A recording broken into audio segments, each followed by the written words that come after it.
Gather round, it's story time. ComixDad's got the latest on the line. From panels to pixels, we'll explore the world of comics and so much more. Welcome to Talkin Shop, where we never stop discussing heroes, villains, every plot twist we've got. From ink to screen and all in between. With ComixDad and friends, it's the scene. We'll dive into pop culture, what's hot, what's not, entertainment, buzz, the latest plot, content creation, how we make it pop. Sit back, relax, let's talk shop. Welcome to Talkin Shop, where we never stop discussing heroes, villains, every plot twist we've got. From ink to screen and all in between. With ComixDad and friends, it's the scene. Whether it's manga, movies, or memes, we've got the insights, the laughs, and the schemes. So join the chat, let's elevate the conversation, don't hesitate. From classics to new, from indie to mainstream, we'll cover it all like a superhero's dream. Maybe we'll stray talk of other things, but comic love is what gives us wings. Welcome to Talkin Shop, where we never stop discussing heroes, villains, every plot twist we've got. From ink to screen and all in between. With ComixDad and friends, it's the scene.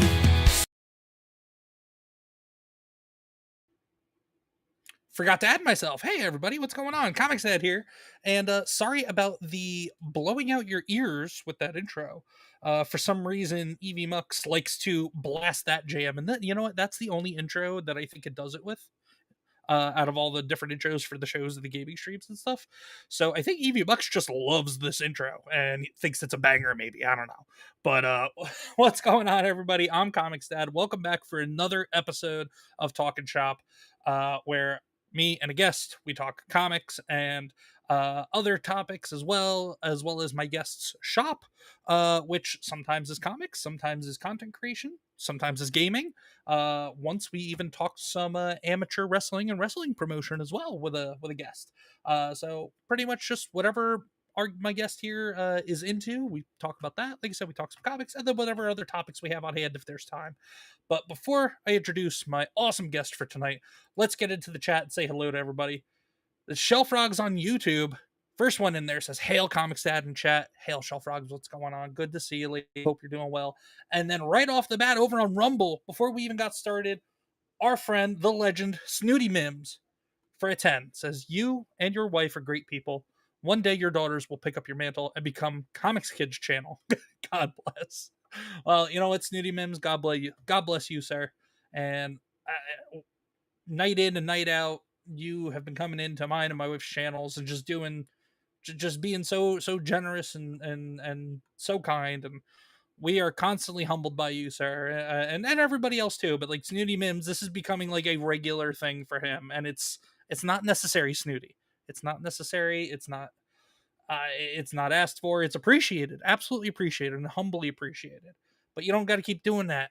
But regardless, thank you so much, Snooty Mims, for the 10. And before I continue saying hi to the chat, I got to hit the thank you clip.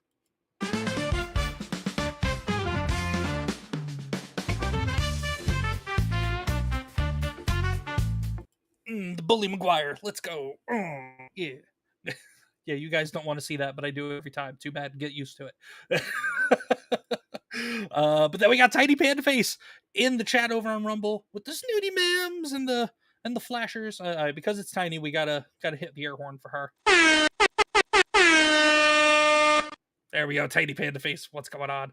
Patty Quinn is here as well with the sirens. You're too late, Patty. Tiny Panda beat you to it. No air horn for you, brother.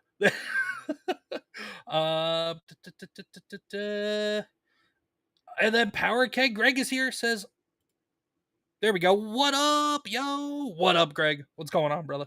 Greg is an awesome dude. Had fun playing games with Greg, along with our guest tonight, and also Tiny Panda Face over on the PandaSub2000 channel last week, playing some Mario Kart 8. That was a lot of fun. Greg's a good dude. Go check him out. Go check Tiny Panda Face out as well on their Rumble channels. Who else is here? Who else is here? We have White Devil Otaku. Another friend says, "What's poppin'? What's going on, White Devil Otaku?" Again, go check out White Devil Otaku over on Rumble as well. I think. Oh, Super Sonic Jiku says hi to everybody in the chat. What's going on, Super Sonic Jiku? Good to see you. Good to see you. Thank you so much for being here.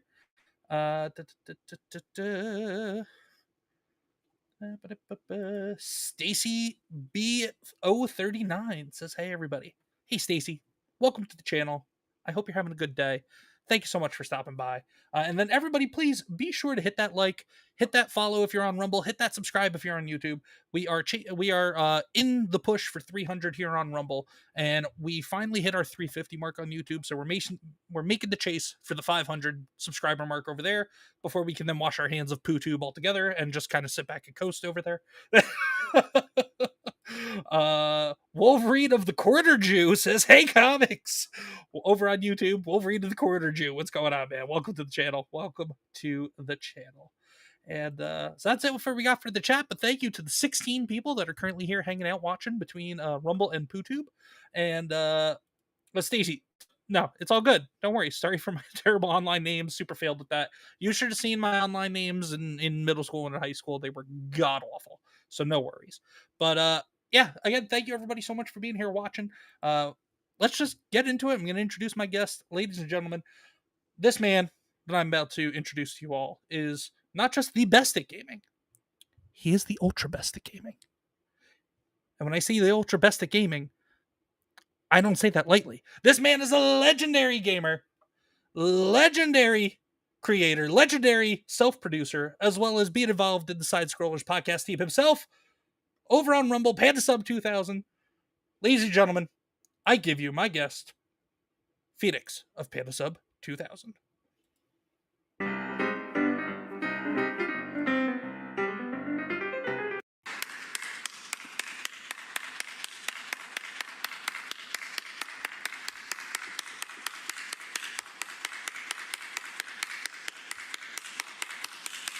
Get on with it. Yes, get on with it. We got on with it. Phoenix, what's going on, man? I do require an applause sign to follow me at all times. Yes, how are you doing, ComixDad? By the way, real quick, I appreciate that intro. That is true. I am the ultra best at gaming. Soon moving into very subtly, very quietly, but with great momentum and force, to be the ultra best guest of all time. You're welcome, ladies and gentlemen. Here I am. As everyone leaves. Goodbye, everybody. Yes. Show's over. We're out. How you doing, man? I'm doing, brother. I appreciate you coming on and hanging out. And it was a lot of fun playing Mario Kart with you and Greg and Tiny Panda Face last week. And that kind of came out of the blue. I wasn't really expecting that. So thank you so much for that invite. That was a lot of fun, man. And, thank you for coming in and dominating. Man, you did great that night. I let everyone win a lot last night. That night, but yeah.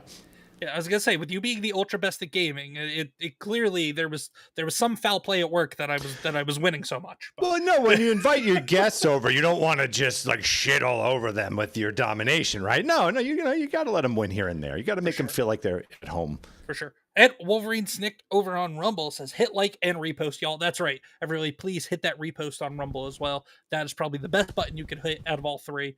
But definitely hit the other two as well. Please, please, please, please. Patty Quinn said, "So far, Phoenix is the ultra best guest when he was on Power Keg Greg channel." Well, we're already into it, and he's already ultra best on Talkin Shop. So that's true. It's true. Already ultra best. Even if he leaves right now and the stream just ends for the night, it'll be the best, ultra best episode of Talkin Shop ever. That's ever happened. Absolutely agreed. Hey, Big Block, what's going on, brother? Good to see you, man. Good to see you. But yeah, so we are here, and Phoenix, as I was telling you earlier, we're gonna talk a little bit of comic book stuff. I know gaming is more your forte, and we're definitely gonna have time. We're gonna go into all that, but it wouldn't be Talkin Shop, and I wouldn't be ComixDad if we talked a little bit of comics. So, Phoenix, what is your, I guess, maybe either earliest memory or favorite memory of ever picking up and reading a comic book or comic book related piece of material? So yeah, I was not much, but thankfully I do actually have some examples here. I was never much of a comic book person. I was really into science fiction, very heavy into that. Star Wars. I know no one has this same story, but I happened to see a little movie called Star Wars as a kid, and boy, oh boy, did that have quite an influence on me. But Man, I did. That sounds familiar. Yeah, Sounds familiar. it's a little indie flick. A couple people have seen it here and there. But no, there were some comics that I actually really gravitated towards, and the first one that spoke to me was actually Sam Keith's The Max. That was back on Image Comics. I believe that was Sam Keith, right? I think it was, yeah. Yeah. Good choice throwing out an Image Comics title, by the way. Image Comics doesn't get enough love. Yeah, no, I was there when it first when Image just came out, and that was just as comics were like kind of having a resurgence because they were kind of in the background for a while, and then Image started coming out and stuff like that, and kind of reinvigorated it. When then we had Todd McFarlane jump over from Marvel over to Image with Spawn, and that kind of, and you had like Lee Field and a couple other people, real big names that came over. Yep. Rob Liefeld. Yeah, Liefeld with Youngblood, who's actually catching a little bit of crap right now, but we can. Oh, I'm sure he's getting it all the time. But oh yeah. I'd probably say his finest work is just completely mangling the human anatomy form of his drawings are a little facata, but oh yeah, especially early on for sure.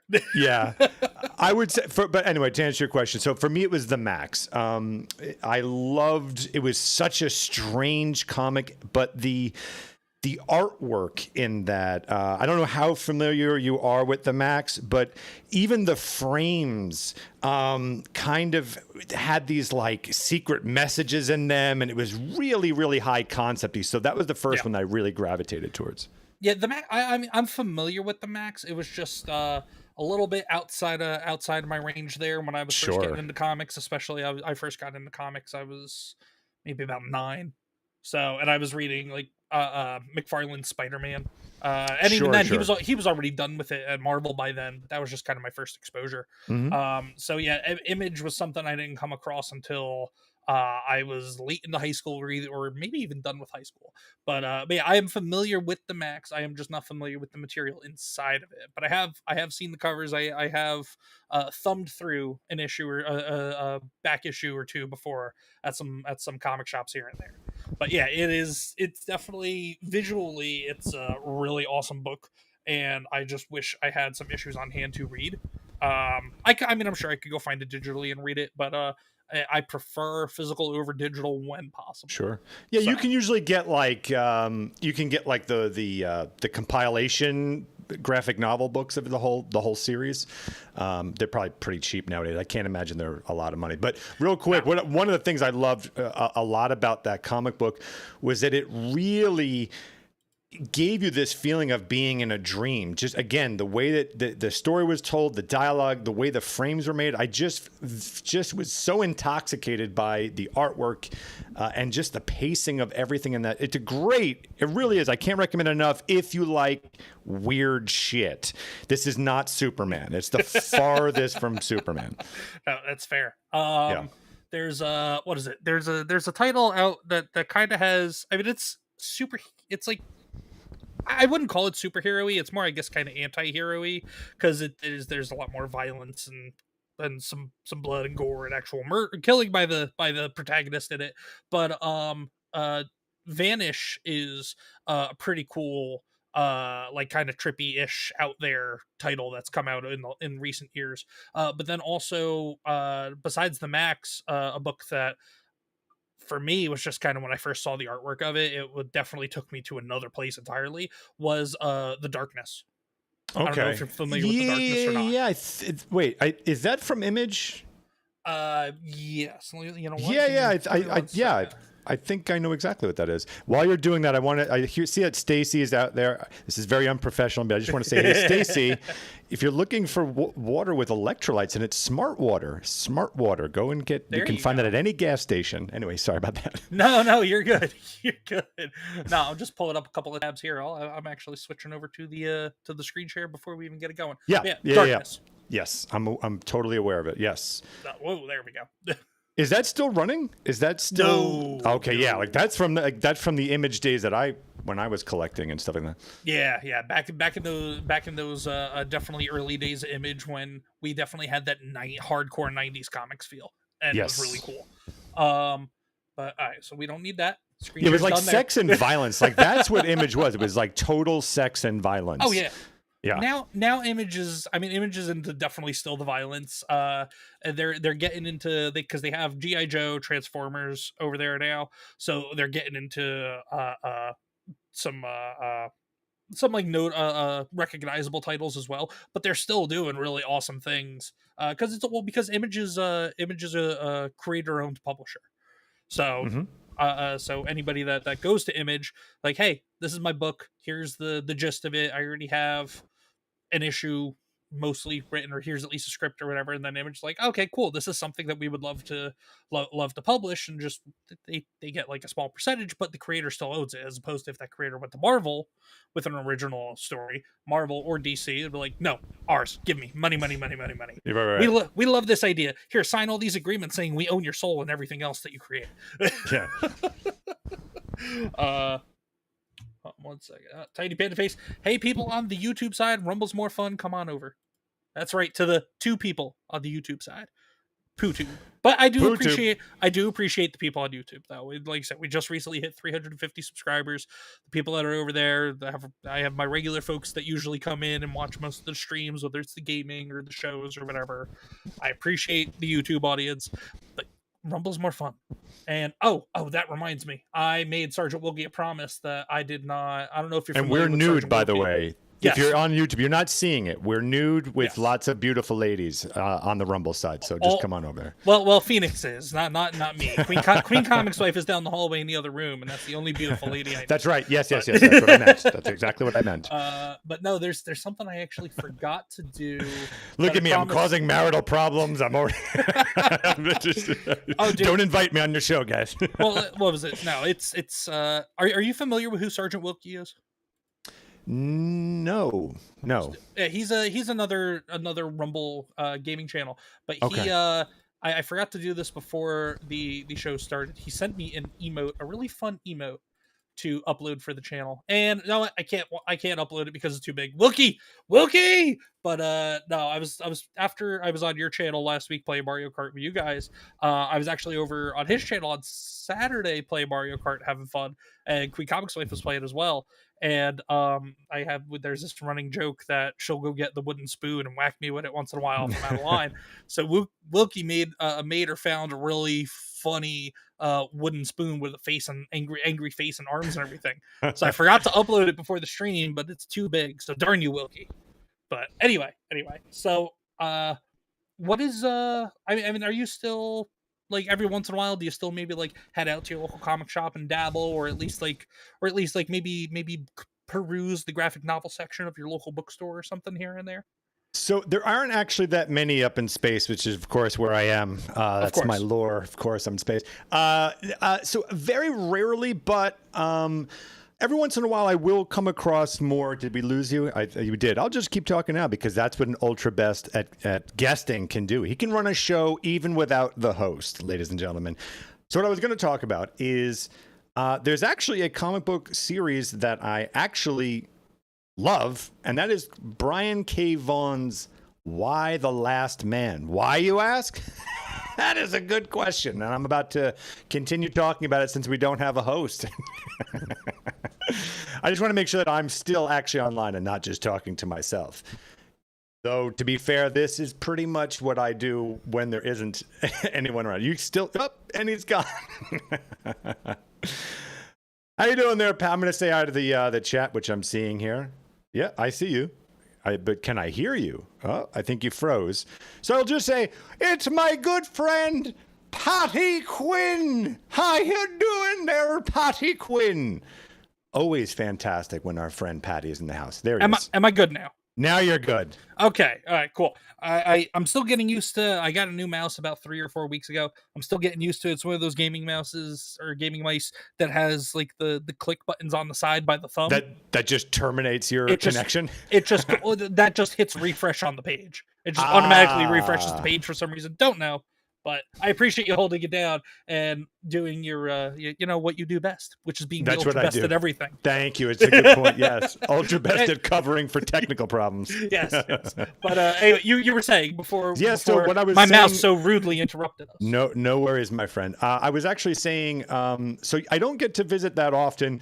Once in a while, I'll go like Barnes and Noble and I'll see some of the graphic novels. That's primarily what I gravitate towards.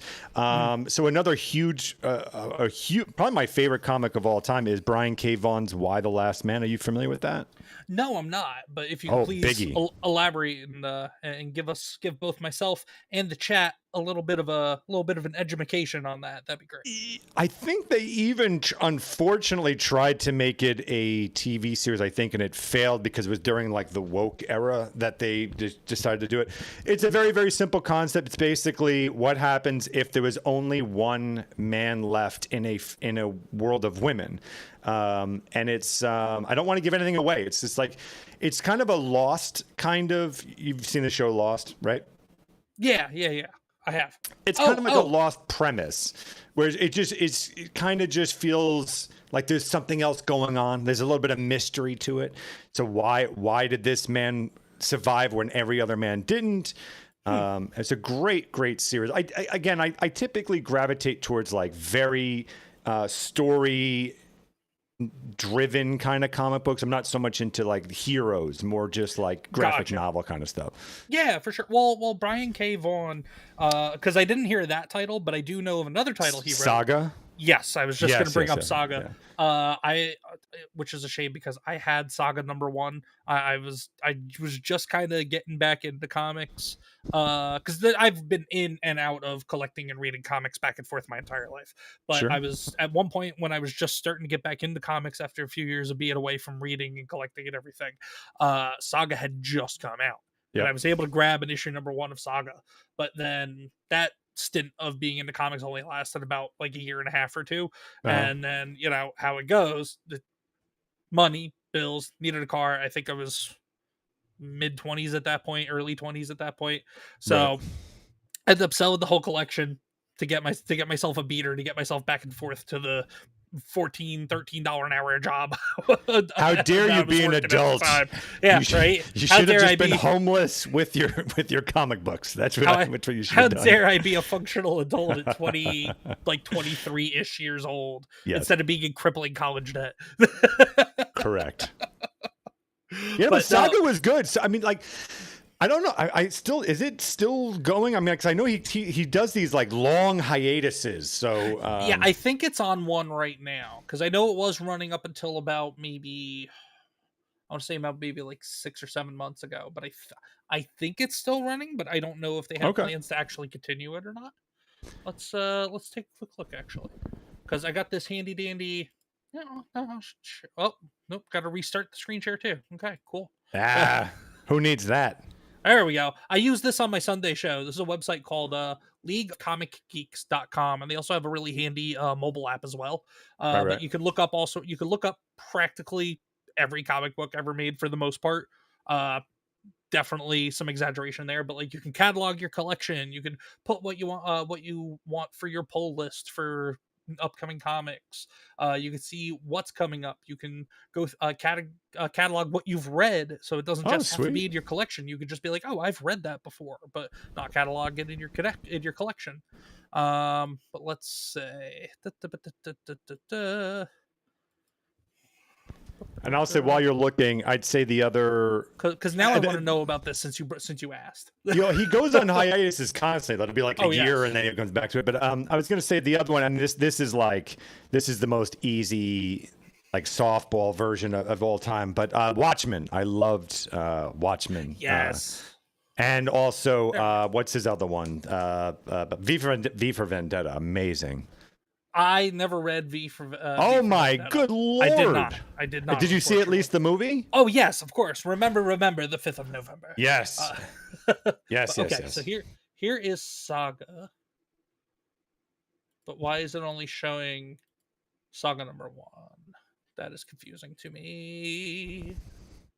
series. Saga I thought was all right. It was like it was like that space drama, a little bit of suspense and stuff here and there. Like I didn't read through it, but I was caught up with like maybe the first 20 issues or so. Yeah. I enjoyed it. It was good. It kept Yeah. my attention. It was pretty good storytelling as he does. But yeah, I think it's still running. I can't really get the answer. I'm not going to spend the whole stream looking. Running. I think it's still running. It's just like you said. It's just he is probably on a hiatus right now. It's guaranteed. He farts, that man takes a hiatus. It really is. He's like, oh, I've penned a piece of dialogue. Time to take 6 years off. Yeah. Well, here we go. The last issue of Saga that was put out was issue 72 in March of this year. Okay. All right. So he's back at it. Yeah, and it was the conclusion to another season of Saga. So who knows when he's gonna. So he finished up a run. He finished up a volume of it. So who knows when he's gonna come back and do another one? But he's probably going to. Yeah. And holy crap! Okay, I am missing stuff left and right because I'm too busy looking up here to talk about Saga with you now. I missed this. Aramis for 20 on Rumble said, I already sent something to Mrs. Queen last week, but here's a bit more for the youngling school prep. Aramis, like I said to Snooty Mims at the beginning of the show, you and Snooty especially have been so just phenomenally generous and just awesome and wonderful. And Queen Comics and we very humbly say thank you. We are not deserving. I mean, granted, it's going towards the kids. The kids are definitely always deserving. Got to take care of the kids. But thank you, Aramis, so much. Snooty Mims, Aramis, everybody else who constantly pops in, even if it's $1 or $1,000. Which, I mean, hint, if somebody wants to, you drop 500s if you want. But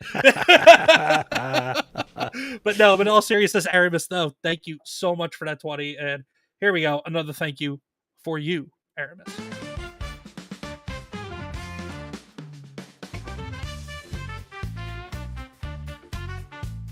And now two of us dancing. Let's go.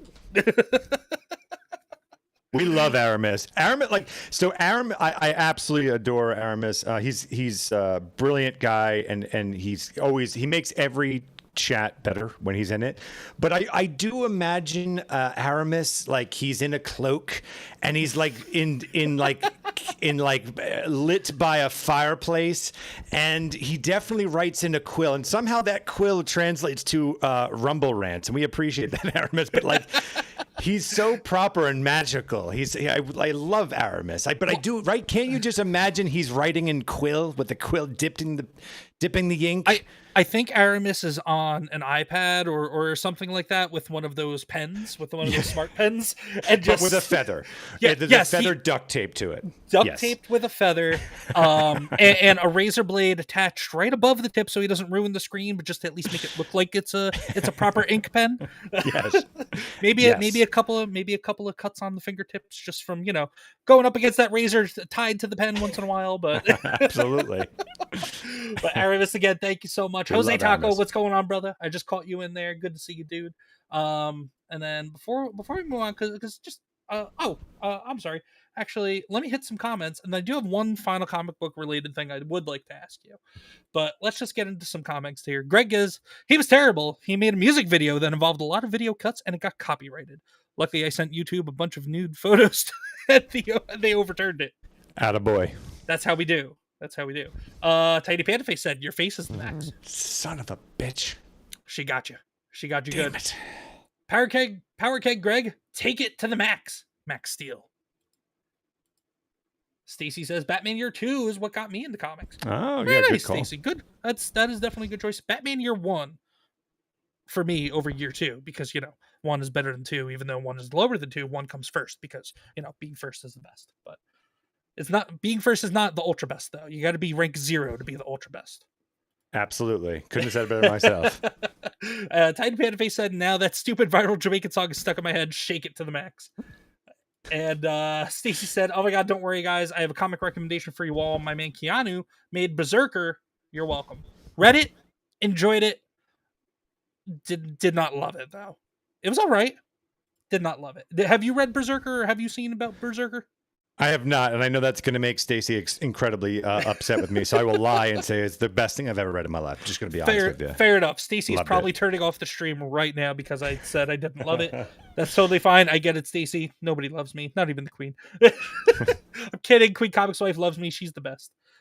She goes, "I'm not watching tonight." Okay. I have that effect on people. Yeah. Well, that's just me in general too. Though she was playing because she's doing a stream tomorrow with a friend of ours, Yarn Witch Live. They're playing nice. they're playing Demonologist tomorrow, late tomorrow morning, and they were in here, or she was in here because she's never played before. She was in here. They were practicing, just playing a little bit together, and I snuck up on her a couple of times. So that's probably why she's protesting and not watching tonight, because easy jump scare, but I couldn't help myself. But so my last yes, she came in here just to tell me she's not watching. Yes, that's usually how that goes. Next thing, she'll be popping her head in to say I'm not watching. And maybe a sandal at the back of the head or something. That's the new thing. Besides the spoon, Wilkie, if you're watching, I will get that spoon resized and put into the Rumble emotes, by the way. But no, my last question for you really is do you have any, whether it's just floppy single issues or collected graphic novels, volumes, anything like that are currently in your possession that you but you don't need to necessarily go dig them out or anything, but is there just anything that you have currently that just means a lot to you, whether it was a good story or maybe reminds you of a good time in life or something like that? Or is there even anything that you're maybe even possibly just thumbing through right now that you have? So, I can answer that actually a couple of different ways. So for me, it's going to go back to the Max. I have back when I actually was collecting around the time that the Max came out. I want to say it's like 94, 92, somewhere in that time period.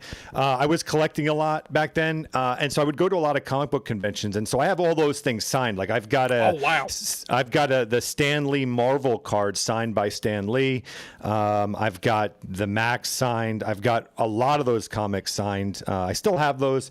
I'd say like the best comic I've got, probably worth-wise, is I think it's Wolverine #1. I have that. But for me, it's definitely the Max, because I was so used to just seeing superhero stuff, and as a kid, I really wasn't into superheroes. So when I found the Max, it was like, oh, cool! I get to be kind of part of this club now because I'm reading comic books and stuff. But it was a story that at least kind of spoke more to me, as someone who kind of like loves quirky, independent kind of stuff. That there was something out there that wasn't the status quo, and that really spoke to me. So I will always go back to that and read those. And I like to read the originals. I still have them. I don't care if I'm damaging them. I love reading them. So that would be it. And it was a great. It does, just like a lot of different mediums out there. It does take you back to that really great time period of your youth, that innocence and stuff like that. And reading them absolutely does that. And wasn't laughing at anything you were saying. I heard something behind me. I heard your answer, and I love your answer, by the way. I appreciate that. Thank you. No, because that's awesome that you're. Now I'm nervous because there's somebody behind me. You know what? Now, a wooden spoon in the head, aren't you? It's funny that you say that, because now's actually the time I'm going to turn off my background, because it's a little bit of show and tell around. And here she is. That hit you on camera? There it is. I never said you did. Do you want to say I beat you? I never said you did. I will beat you with this spoon. I never said you did. Keep it up. You see this? You lying sack of shit. Oof. This is getting spicy. Oh, this is on almost a weekly basis, or I should say every other week. If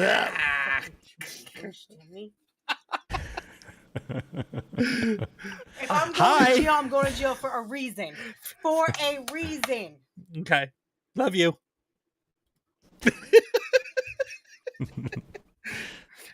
It's all an act, folks. No, it's not. This is a cry for help. Help me. Help me. You know I'm still right here with the spoon, right? No, I did not. She goes, oh, I'm still here with the spoon, right? No, I did not, because she's perfectly behind my head. But anyway. Yes, do you feel safe? Now I do, because the door is closed. Blink twice. I can't.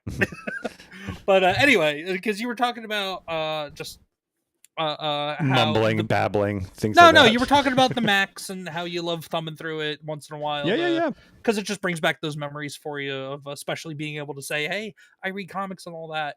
Which, by the way, also that signed Stan Lee card is like, get that thing locked up.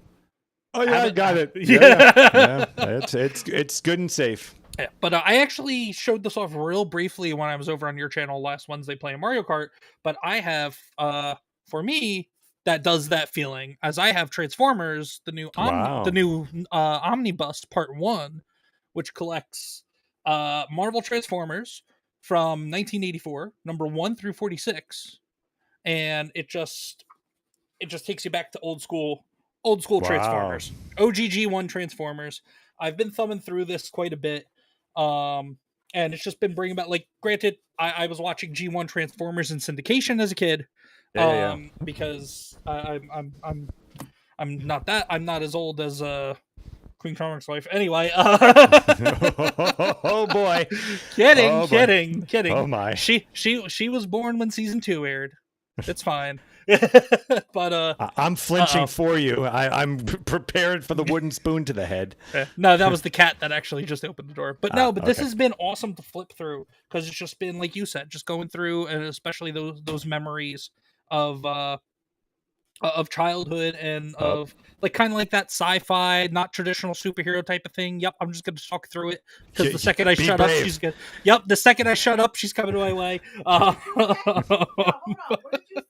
I said I'm just going to keep talking, because the second I shut up, you're coming my way. Before that, I heard something about me being old. What was No, that? And then I joked. I joked nothing. I joked. I said, not really. She was born when season 2 of Transformers came out. But the other thing that I would, since you are a proper gaming channel, sir, and the ultra best at everything, and I'm just That's true. I'm just gonna keep talking through her. What actually just came out this week in my local comic shop is Mega Man X Timeless number 1. They're doing this company Udon, this publishing company. Last month they did just a proper Mega Man issue, and they're all one-shot issues, but it's gonna be Mega Man X. I think they're doing a Mega Man Legends also. Okay.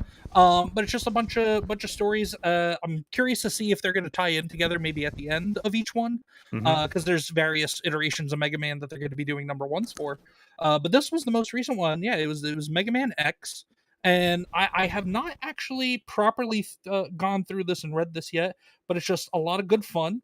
The art is wonderful in it. Got some good old X action, being a Maverick hunter, hunting down some Mavericks. I kind of wonder if they go into the epic backstory as to why this incredible cybernetic warrior can't fucking shoot up. Or, why... Like childhood trauma. Yeah. I don't know, something just can't look up. Or why he can't move left on the screen. But it is tricky. Yeah, once you move forward, that's it. You can't backtrack. But yeah, that's just a couple things I wanted to bring, and then also just real quick, a quick shout out. This is more if you like kind of non-traditional superhero, like not superhero stuff, but still kind of like out there sci-fi type of stuff with still plenty of action. I actually just got this in the mail the other day. I backed this over on, I think it was Indiegogo back in March, which is a crowdfunding site. But comic book artist who's been doing a lot of work for DC, V. Ken Marion, wrote and did, or co-wrote and did the art for this. It's called Battle Chronicle Soul Striker. Okay. And basically this first issue just kind of lays the groundwork for this world. There's this kingdom in this country, kind of Far East inspired, but kind of a melting pot of not just Far East traditions, but Western traditions as well. And the kingdom is powered and protected by some kind of light, like mystical light energy or something. And there are these creatures from the darker side of this world that this story exists in, that they basically come in and they're planning to just plot and take over for the first time in centuries, just kind of out of nowhere. But we get to know all the major players in this first one. We get to both good and bad. It's a lot of fun, and I love V. Ken Marion's art style, because he definitely has a little bit of a modern take on that 90s comic book style. Okay, yeah. So I just wanted to give him a shout out, because he does great work with DC, but also he does great work in the indie space as well. He's been doing covers for a lot of guys in the indie space, and but this is his first self-published or self-published and self-written, well, at least co-written book. So guys, go check out Ken Marion over on X. Does a phenomenal job. But Sweet, he's yeah. and he's actually going to be on the channel in, I think, December. Look at you! So, wow, congrats, that's awesome. No, but the second best guest I ever have, because of course I have the ultra best guest right here. That's absolutely right here. You're welcome, ladies and gentlemen. It's me. Yeah, Yes. you all welcome. Shout out, but not a shout up. Daramuth, what's up? What up? Oh, dog? you need to Ken Marion. V's probably got other stuff to do tonight. Yeah, I'll shout out. I'm not going to shout up because there's very, very unlikely that he's on top of my roof since I don't have a second floor to my house. But for anybody that knows what's been going on with Rumble today, 10 bedrooms, 18 bathrooms, all offline money. Just saying. Just saying. Darren says dealing with Rumble Studio crap, but doing well so far. Oh, sorry about that, man. I was dealing with studio crap last week. It comes and goes. Aramis says, "Oh, Phoenix is now a top guest. So diversified. This man. He is. He's the ultra Thank you best for pointing that out. He's the ultra best at being diversified. Also, that is actually yes. That's what many people have said. All people. So we went through all the comic book talk. We got that out of the way. Now it's time to talk your shop, Phoenix. So obviously gaming news, podcast and content creation and production and all that good stuff. Because I am a gaming channel. You have your gaming channel, but you have a wild setup, and your production level is just literally next level. Thank you. So why don't you start, I guess, with whether it's that or SideScrollers podcast? I don't know which came first or which one you want to maybe talk about first, because you're heavily involved in them as well. But yeah, it's whatever floats your boat, which is a perfect segue because we're also a boating channel. Thank you. Thank you. A boating channel with a gay horse. No one knows what I'm talking about, but just trust me, it's funny. You're laughing. Enjoy it. Just soak it in. Yes. Webb, I see you there, brother. I'm going to pin this. I'm going to star this comment. We'll work our way back around to this at the end, brother, but very excited for you, my man. But yeah, so I guess let's just start with PandaSub2000. Sure. So what kind of led you to say, hey, you know what? I want to go out there and I want to be a gaming channel, but I don't just want to be a gaming channel. I want to have the ultra best production value and the ultra best, just be the ultra best at every single game that I play. All using officially licensed products. That's correct. So I actually came from, I worked in the industry. I worked in Hollywood. I did I worked behind the scenes of many big films. I've worked for many big studios, things like that. And I don't know if you know this, but there tends to be an agenda in Hollywood.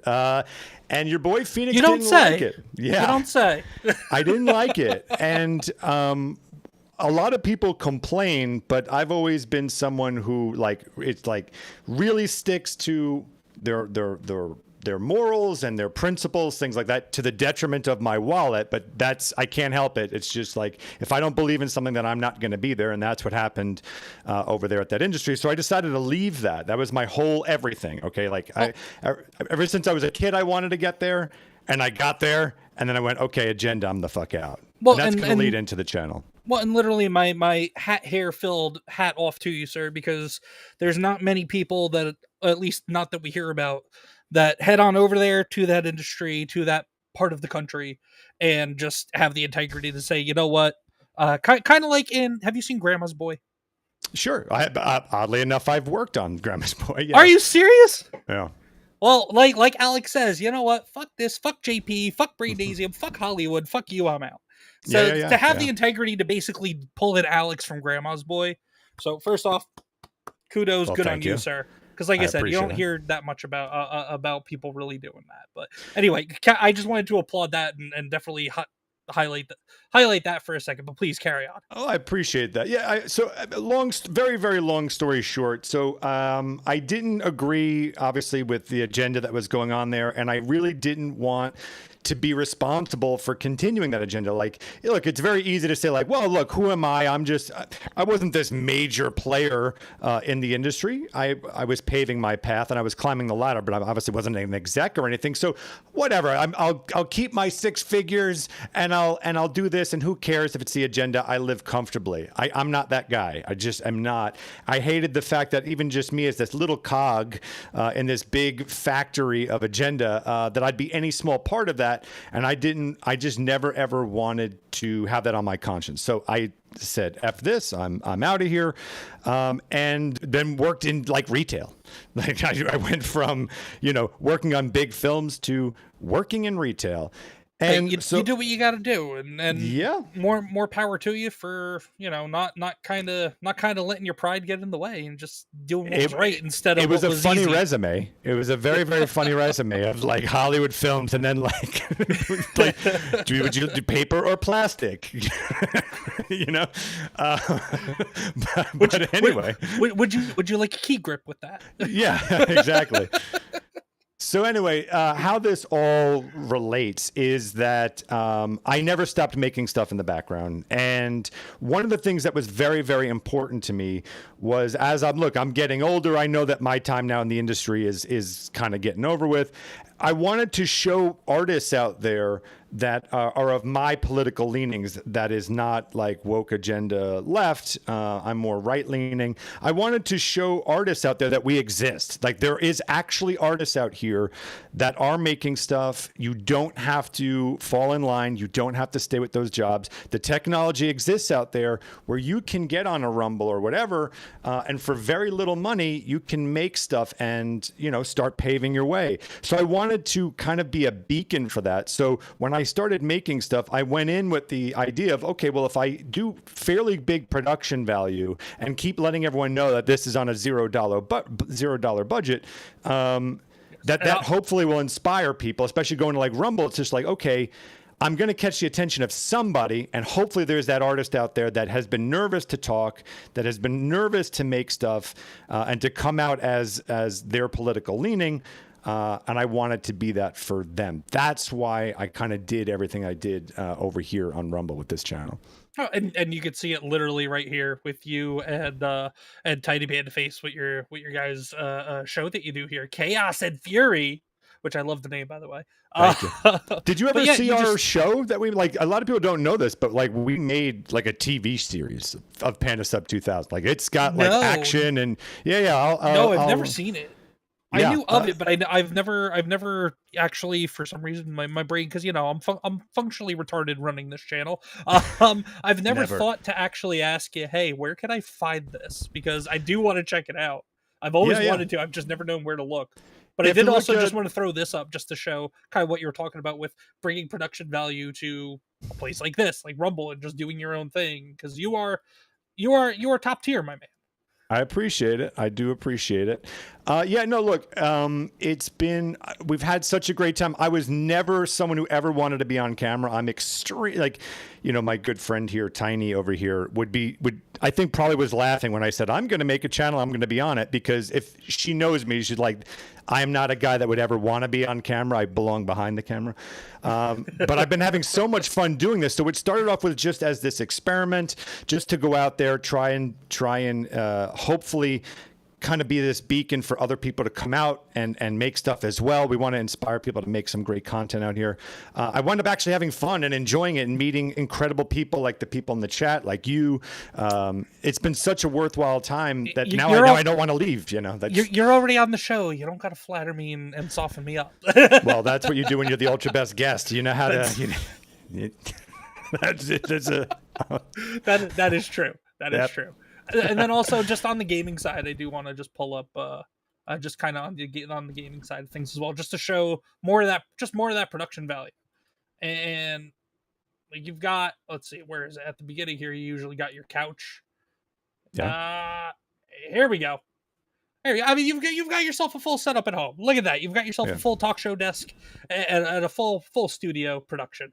Yeah. And it's just, I mean, all jokes aside, I mean, it's you sitting in your chair with a green screen, but like it's so it's so awesome, and it's so great that I literally forget you're just sitting at a computer desk sometimes. I really do. Well, I appreciate it. That is the goal. That is the goal. And so then thank you. And then the first time I saw you do this was wild. Just the 3D retro gaming. It blew my mind.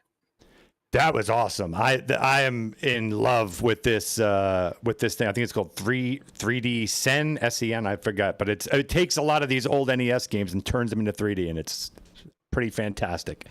That's awesome. Because you're the first person I've ever seen use it too. I literally have never seen that before. I'm just going to take the credit and say that I am the very first person and the last. I thought, quite honestly, because you are just constantly doing so much in the background with just trying to go that next step with your production. I literally thought you kind of did that yourself and built it from the ground up and I'm going to say went that 3D I did. with it. I'm going to say that I did, and any fine. lawsuits, just direct them towards this gentleman over here. I'd just say that I made it. Yes, correct. That's fine. Just direct them to the wonderful woman on the wall behind you.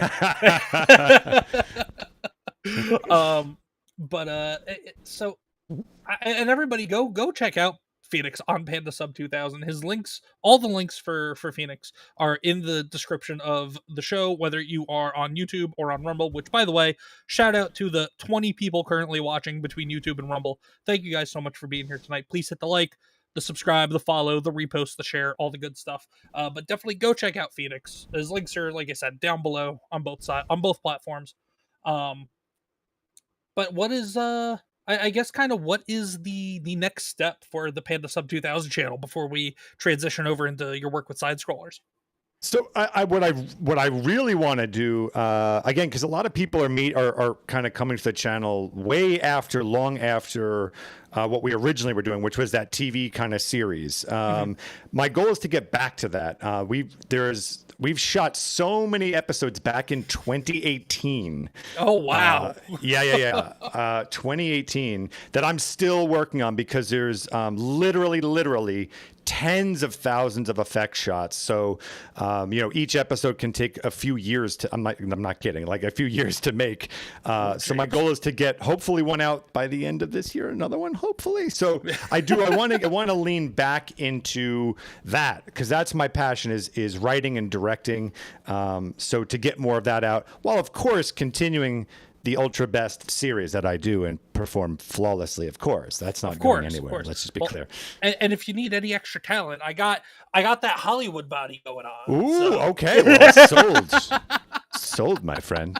When did Brad Pitt fucking show up here? I have that Hollywood physique just in case. You do. Just in case I ever met somebody who was doing their own shows and looking for talent. But we found him. But and then PandaSub2000, is that a play on Mystery Science Theater 3000? So that's I've been curious. Yeah, it's not. I could totally see why someone would say that. No, it actually is. Again, back to this. Originally, this channel was supposed to just be that TV series that we were making.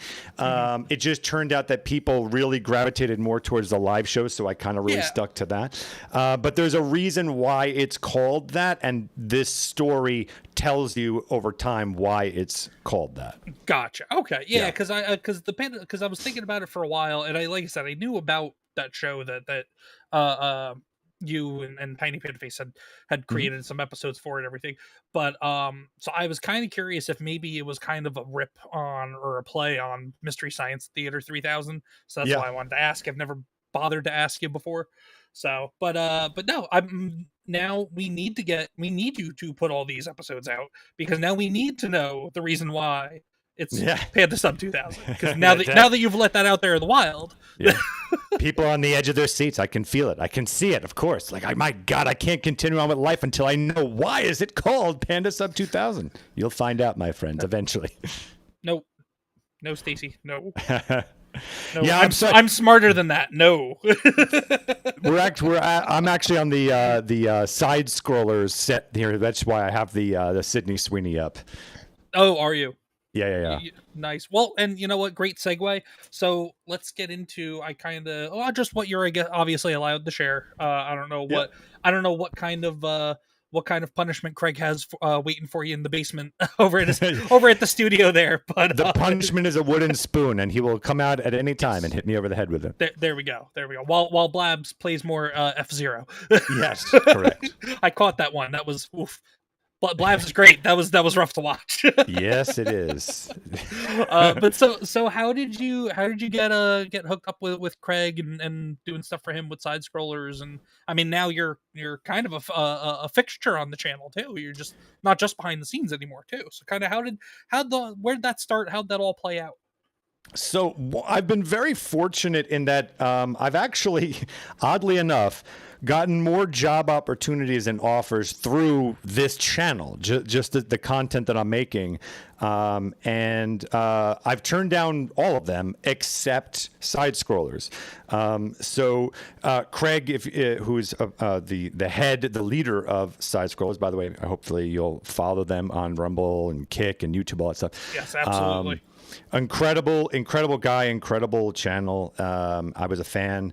And anyway, so he had actually years ago found me on one of the episodes I did here on my channel. It was an episode of Master Debaters. And that's debaters, not. I'm the best baiter. I mean, the debater. best. The very best. Gay horse. So, yeah, gay horse. Gay horse. For anybody that doesn't know, just go back and watch the Mario Kart stream on PandaSub2000 from last week to understand. But anyway, yeah. So he happened to find that episode somehow, and I don't know how because I'm very small channel. He reached out to me, and I'm not going to go into all the details, but he reached out to me and he wanted to do something. And for a few years, we were going back and forth on what that would be, and kind of some things went up and down, and we would part ways, and we'd come back together again. Yes, Greg. Thank you for the gay horse. Yeah.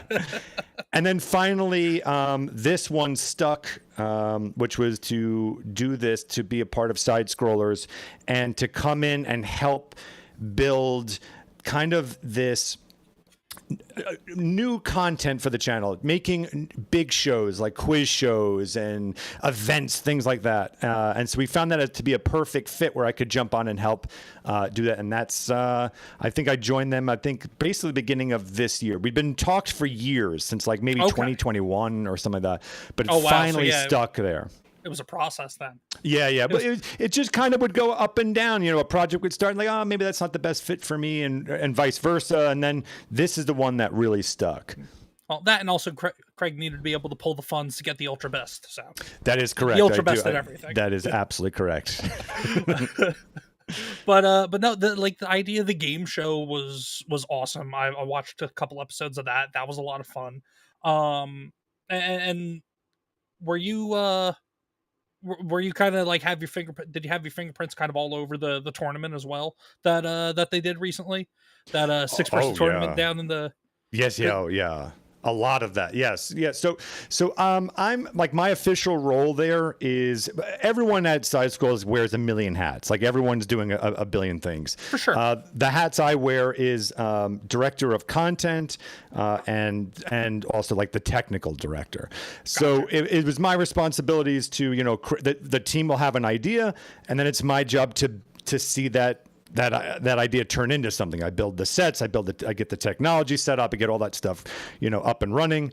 It's a one-man operation as far as that is concerned. I hopefully one day we'll get some more people on there, because of, pressing 1,000 buttons as one person can be tough, but we get there, we get there. But yeah, so I helped build all of that stuff, and that was a lot of fun. That event was, aside from the technical fucking issues that hit us, which is not my fault. It's not my fault. No. That's a lot of fun. When in doubt, you blame the boss. You blame the channel owner. Well, no, it's certainly not the boss's fault, Craig. It's not your fault. It's not your fault. No, it was actually. I'll say it. Yes, it is, Craig. Yes, it is. No. Well, there go my chances of ever coming up. Anyway. Yeah. No, it was OBS. It was an OBS issue, which thankfully we've gotten ironed out now because they got their shit together. Good. Yeah. And then, actually, I do got just kind of. Just like with your channel, I just And hey, who's that handsome devil down there in the lower My God. third? He is a handsome motherfucker. Somebody call Matt Damon and not Matt Damon. Then somebody call Brad Pitt and find out what he was doing on Side-Scrollers. Yeah. Not Matt Damon. Definitely not Matt Damon. Matt Damon. Matt Damon. But and then is there anything that we could look forward to for Side-Scrollers that's coming up? We got all the exciting plans for PandaSub2000. You want to bring that show back. You have this Wednesday split screen couch co-op type of feel stream that you did last week that you want to do more of. But what's going on the Side-Scroller side that you're allowed to talk about? Well, it's actually very good timing. Tomorrow, there's going to be a very big announcement on Side-Scrollers. This wasn't, but this really seems like this was set up. Chat it literally wasn't. No, it turns out that there's a really big announcement tomorrow on Side-Scrollers. So go check that out. And that is actually what I am now prepping for. Is this another thing that we're doing that he will be announced tomorrow, and. Can I say? And that other people will be involved with, and those other people, it's a really impressive lineup of people. That's what I can say. And it's going to be a lot of fun. So that's what we're prepping. But we've also, aside from secret event that's happening tomorrow, one of the greatest things about Side-Scrollers, and especially what Craig is doing, is he really wants to change the cultural landscape in our little tiny way, right, of making entertainment. Like we didn't want to, we're seeing that, how many times will we complain like, no one on our side is making anything, right? We're always at the mercy of Hollywood. We're always at the mercy, right? And so he wanted to do something about that. And so that's what we're doing. So on top of the special event announcement tomorrow, we're working on some big other shows, like our Nerd Duel, which was our Jeopardy-like kind of show, on top of our Blabs Versus, which you kind of saw there, our gaming shows and things like that. We are working on some really big entertainment shows as well, which I also can't talk about. But a lot of stuff is coming down the pipeline. Unfortunately, I can't say much, but a lot of really cool stuff. For sure. But basically, you guys are going to be taking on all of CBS because they can't afford to keep their game shows going anyway with the 1.5 billion they just paid for South Park. Yeah, exactly. Aramis says it perfectly. Netflix for nerds. That's it. Like that's like really how it's pitched. It's a perfect. And I love that's because you could definitely see it. Especially as you go through the catalog of what's been going on over there on Side-Scrollers, that is absolutely the feel, and I am here for it. And also, Aramis, for $2, I saw you. I was getting you. I just wanted to be a proper host.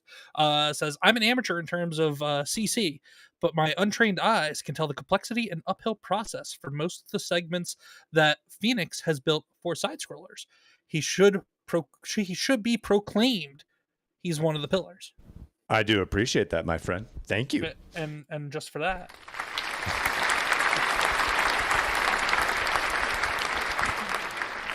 I will say one of the things that in the stuff that I build, it's interesting.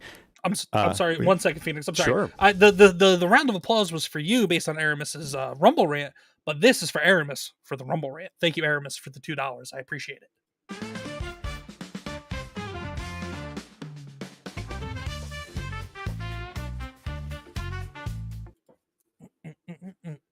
Get perfect. It. Everybody.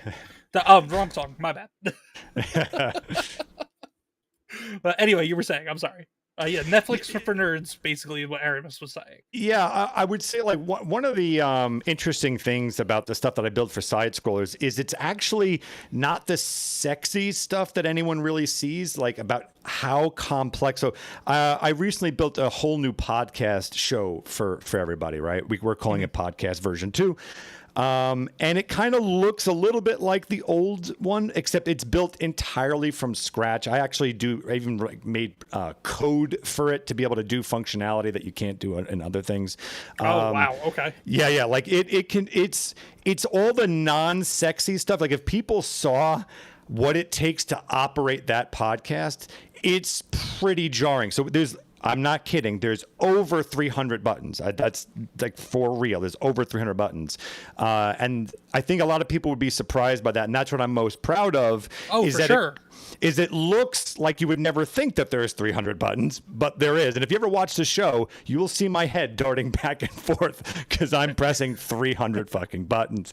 But anyway, it's me. It's that tech that I helped build and custom built in a lot of areas that I'm the most proud of for that show. It's those little things. It's like in Nerd Duel, it's, you know, being able to have buzzer functionality and that the guest can zoom in and out and all this other stuff.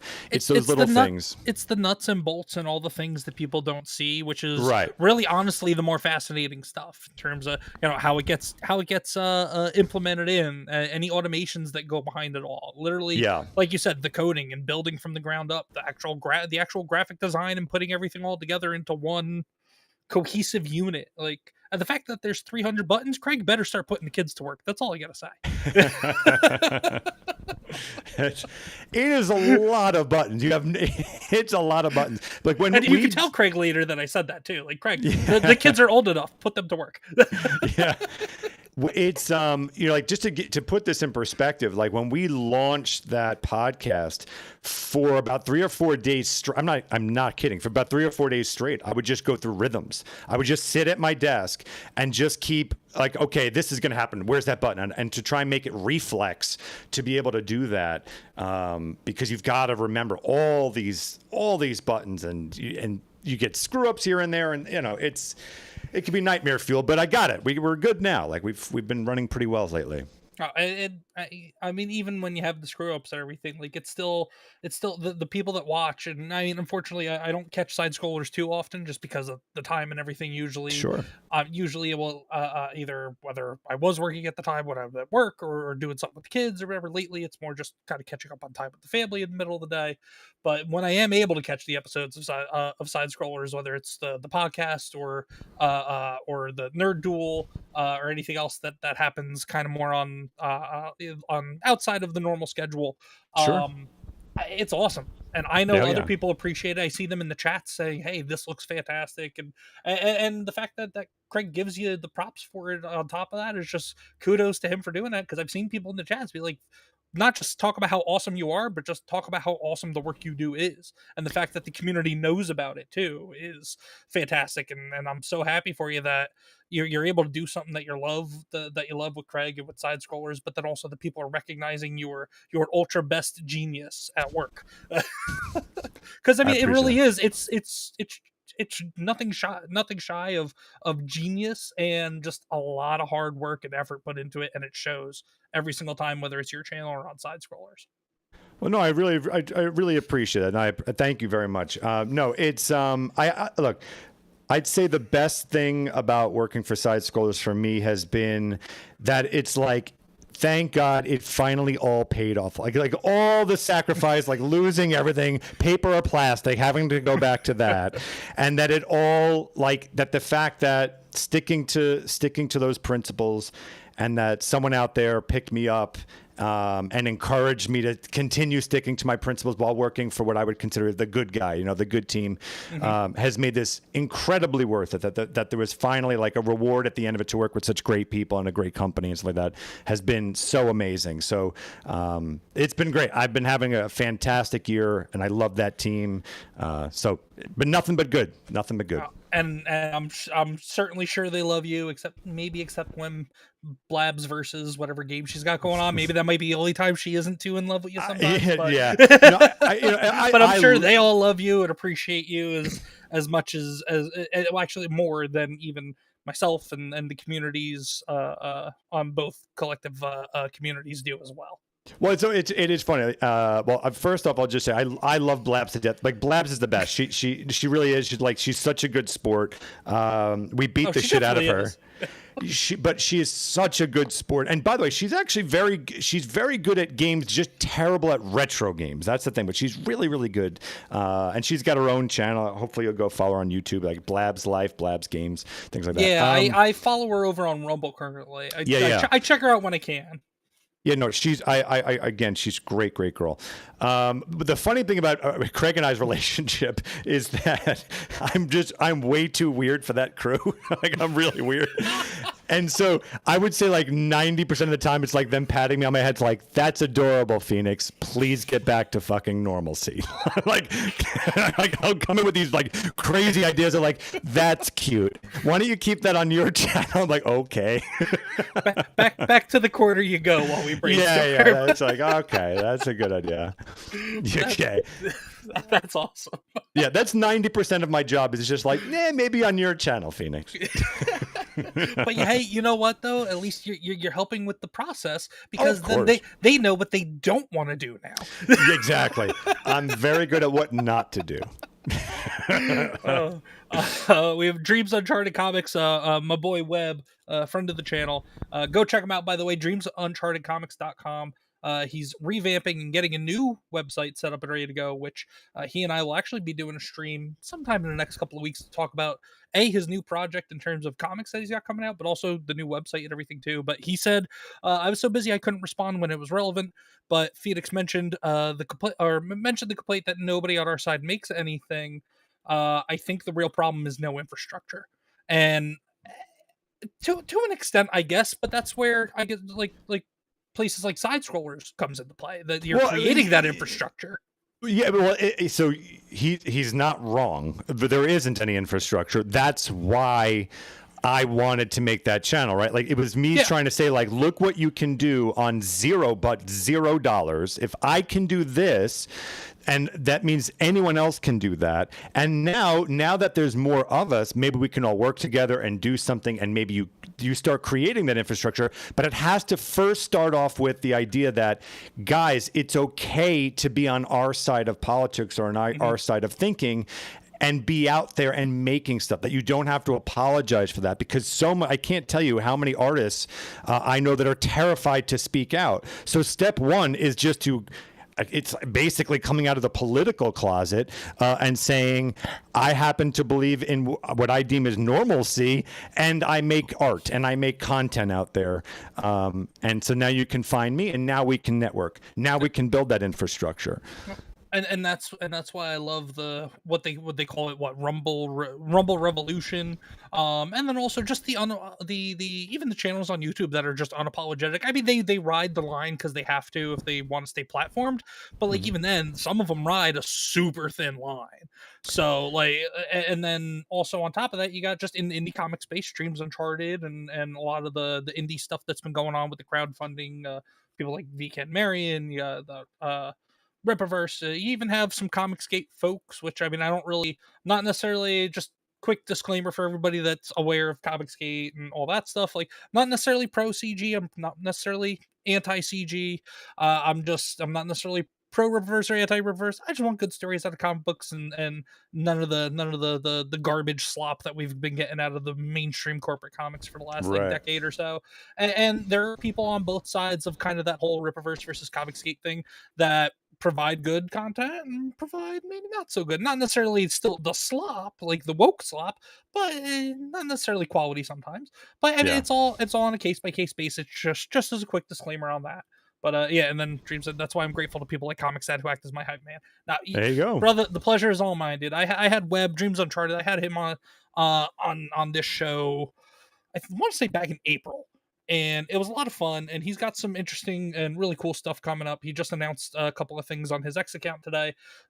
Look for an announcement in the next maybe week or two. He and I are going to go live, and we're going to take a whole stream just talking about everything coming up with Dreams Uncharted. But yeah, like who knows though? Maybe SideScrollers gets into doing some animation and stuff, and you start directing and producing animated shorts or animated series, and I would love that. You get involved in that too, Phoenix. Yeah, Maybe it's a Dreams Uncharted title that you adapt. You never know. Look at me. I'm making the networking. You already have. See, look at you already going. Matchmaker. My God. It's my calling. What can I say? It is your calling. But not the matchmaker, make me a match. Not that kind though. Like the raw. And I'm doing a lot of really weird masculine hand gestures right now. It's just working for me. I'm just going through the chat real quick here. Yeah. I think that was actually it. Cool beans. Oh, there we go. Tiny Panda Face. We all appreciate your work at Alex Phoenix. That is the other thing I wanted to highlight. Well, thank because you. I do appreciate she's that. right. She's absolutely right. And everybody go check out Tiny Panda Face on Rumble. Oh, we love Tiny Panda Face. Always love Tiny Panda Face. Tiny Panda Face, she is so excited for the day that we can eventually find a way to meet up, whether it's just go to her coming to us, meeting up somewhere in the middle, because we're all in kind of like that northeast corridor-esque type of area. But because, and I think she mentioned it briefly last week, our kids are Tiny Panda Face fans. And I think that says more about me as a parent than anything else. But you know what? I'm their father, so if they could listen to me all day, they sure as hell could listen to Tiny Panda Face talk about all the crazy things she talks about. Yeah, Tiny can be a little spicy, a little spicy, little spicy. But you know what? The comics kids, I'm raising them with an edge. Yeah, edge, all the edges. They're gonna have so many edges. They're gonna be 20-sided die with all the edges they have. Well, Big Block Plymouth. Oh, what's up, brother? With a 2 on Rumble. Ask Phoenix if the rumor of his new merch coming soon is true. Phoenix. Well, before we get into that, thank you, Big Block, for the donation.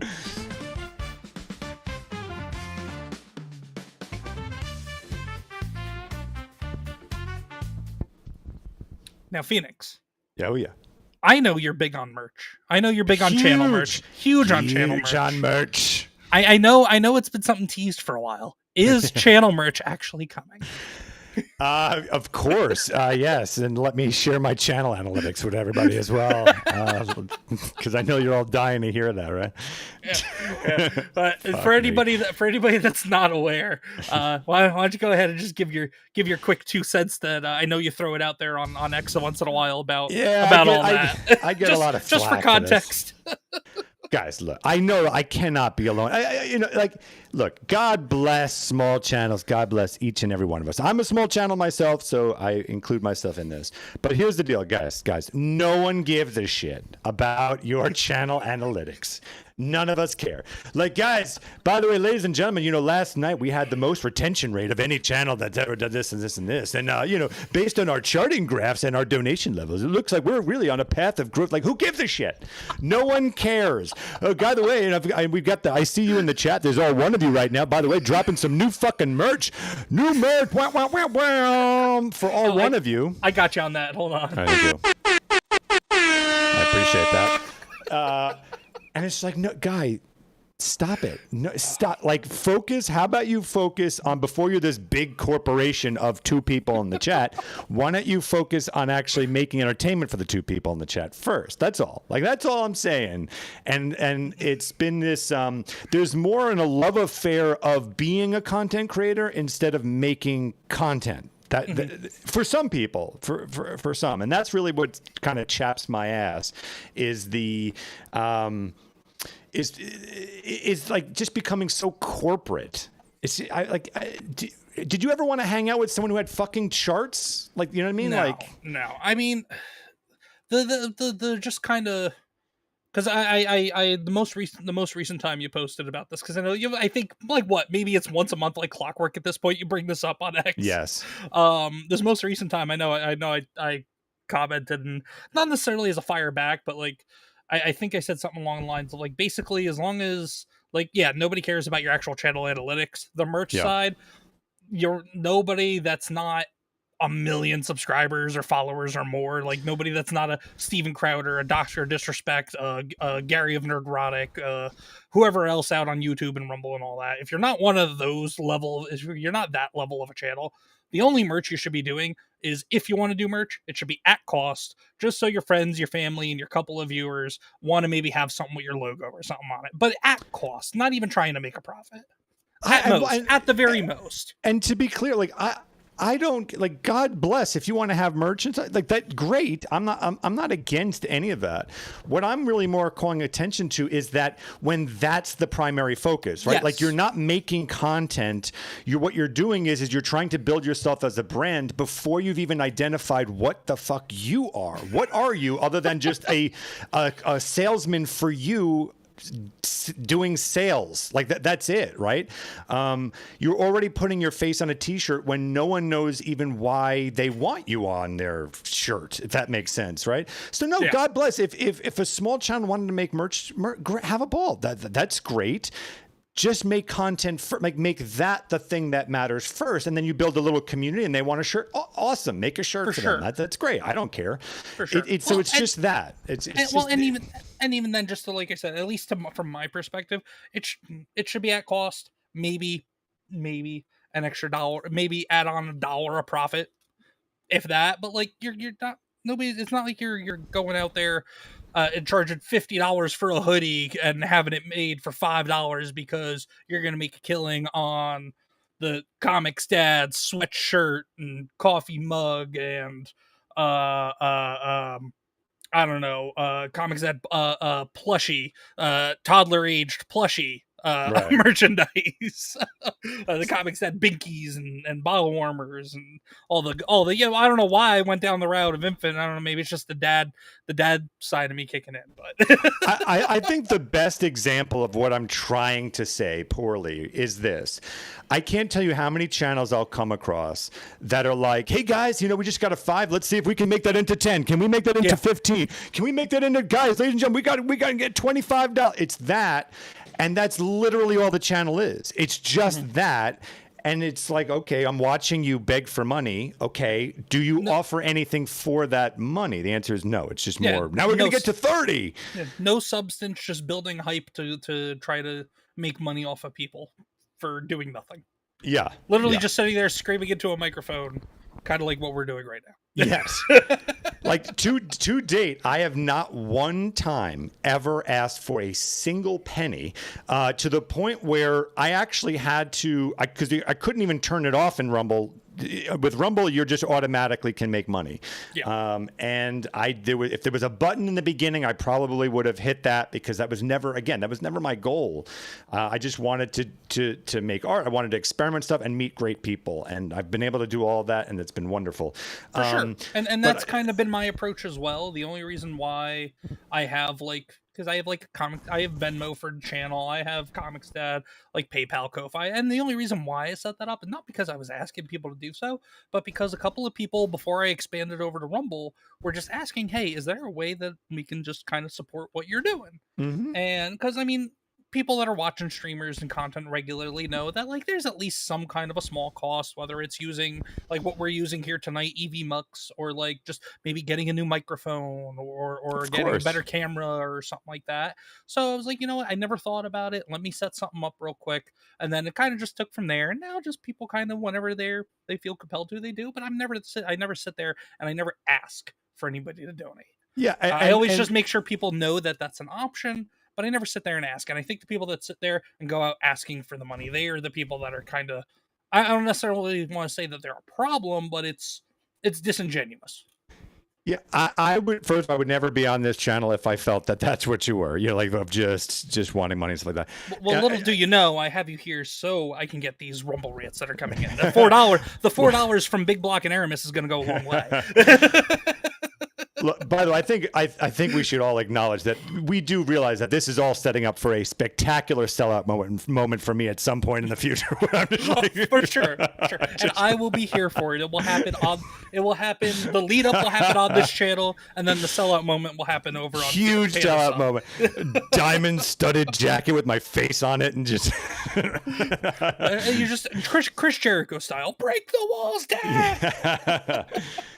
No, but so anyway, we got to the point where I started feeling so bad that people were sending me money that I actually tried to make up this thing called a panda token that if you became a member of my channel, okay, then we've got to give you something in return, right? Like I'm trying my best to like give something back. Anyway, my whole point out of all of this is I'm not against anyone making money. I'm not against merchandise. I'm not against anyone trying to better themselves and to build something out of this and maybe make a profession or a corporation out of what they're doing. I'm not against any of that.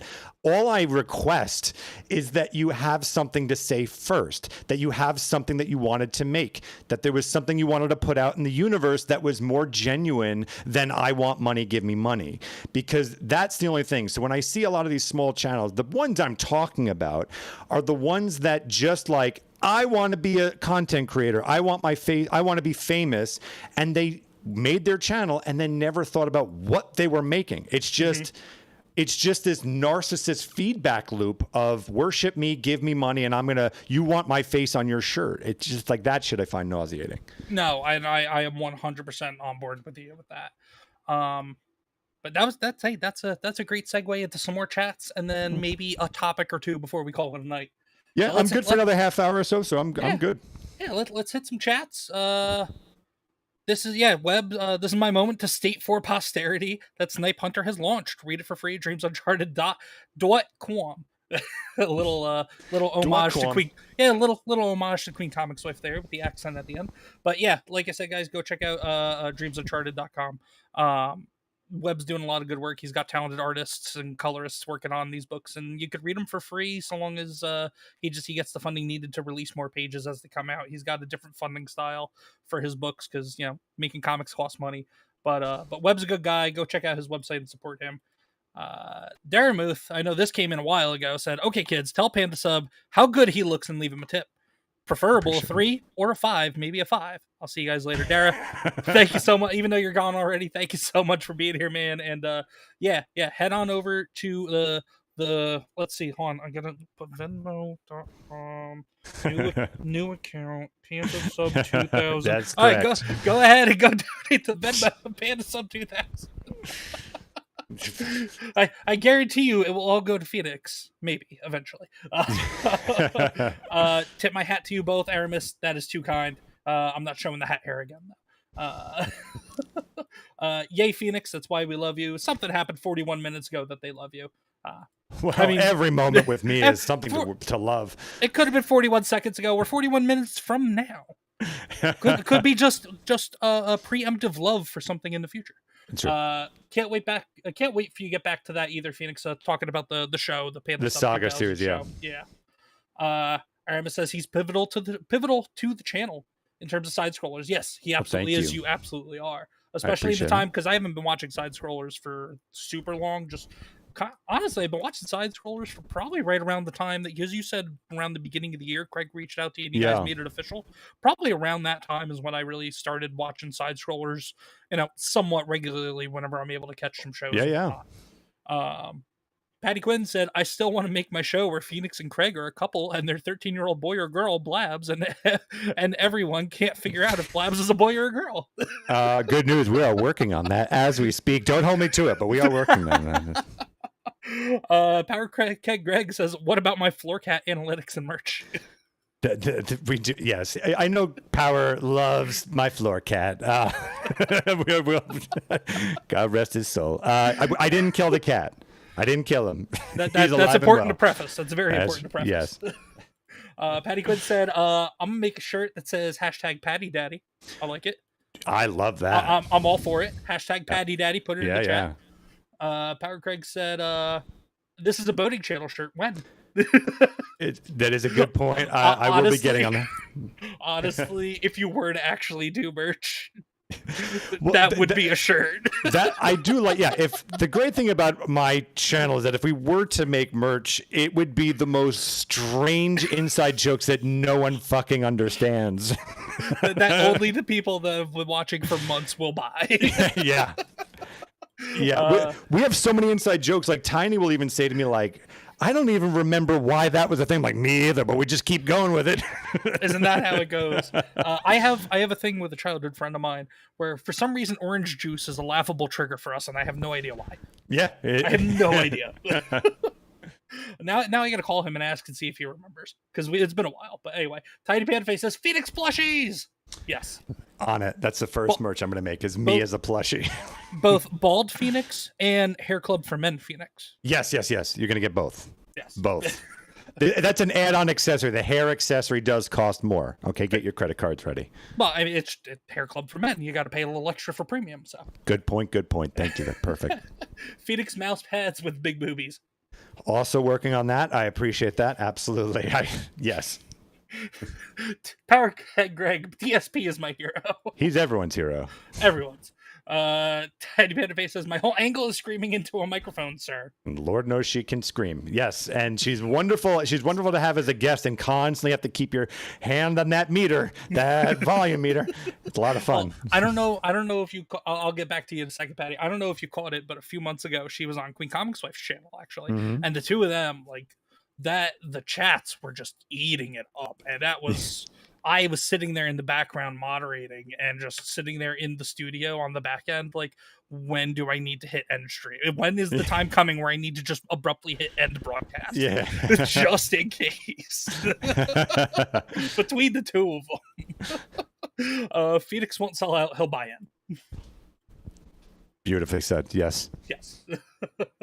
I just want to make sure I got everything. More or less, I got everything. So let's I guess we'll go into, because this is a good one. This is comic book related and video game related. So I've got a post here. We'll zoom it in a little bit. What was the best Batman video game based on a movie? And it looks like it gives us 5 options here. We have Batman and Robin, Batman Begins, Batman Forever, Batman the video game, and Batman Returns. Or is there something on this list that's missing? Sunsoft, the NES one, is the best on that particular list. Okay. Now is there a Batman game that you prefer that's not on this list?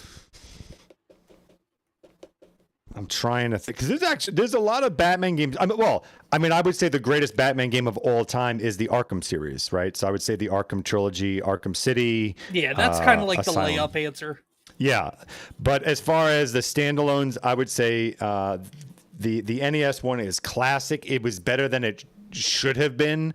It's got great music. It's really very fucking hard. Yes, but that was great, because it was like one of the best things about that game is that we were, as kids, and I'm only 20 years old, so I'm just talking about like pretend. But I imagine back in 2003 when we were youngins. Yeah, but back when I was pretend kid playing that, it was so wonderful to finally get a licensed, movie or TV show game that wasn't garbage. Yeah. It was a really good game. Like, that was so rare to get back then. Oh, for sure. And cause I've played it myself on because I was fortunate enough where growing up there was an NES in my house growing up for the first like maybe 8 years of my life, and then also I had a cousin who had a Super Nintendo. So between the two, I was able to enjoy games that I maybe necessarily wouldn't have been able to enjoy if it had been 5 years previously. Right. And Batman the video game was one of those, and yeah, that was it was definitely a tough one that I want to say I was probably around like kindergarten-ish age I was playing it, and yeah, I was not, I loved that I was playing as Batman, but I was not loving the game just because of how difficult it was for like a 6-year-old kid to try to play.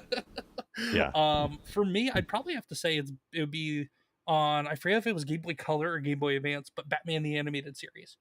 Yeah, the animated and beautiful graphics, really, really strong. That one, I would say, like one that does not get a lot of love is Batman for the original Game Boy. Surprisingly, very good game. Definitely check that one out. But yes, I'm aware of the animated series ones. Those are pretty fun. Yes, it was on Game Boy Color. Game Boy Advance, I think I don't think they were making animated series games once the Game Boy Advance came out, because that was like 02, 03. I think they had a few on Genesis. Genesis, I think, and Super Nintendo. But I know they did a Batman the Animated Series on Game Boy Color, and I had a Game Boy Color, so I'm pretty sure it was probably that. Yeah. Anyway, so what else we got going on? Kurt Angle won gold 29 years ago today.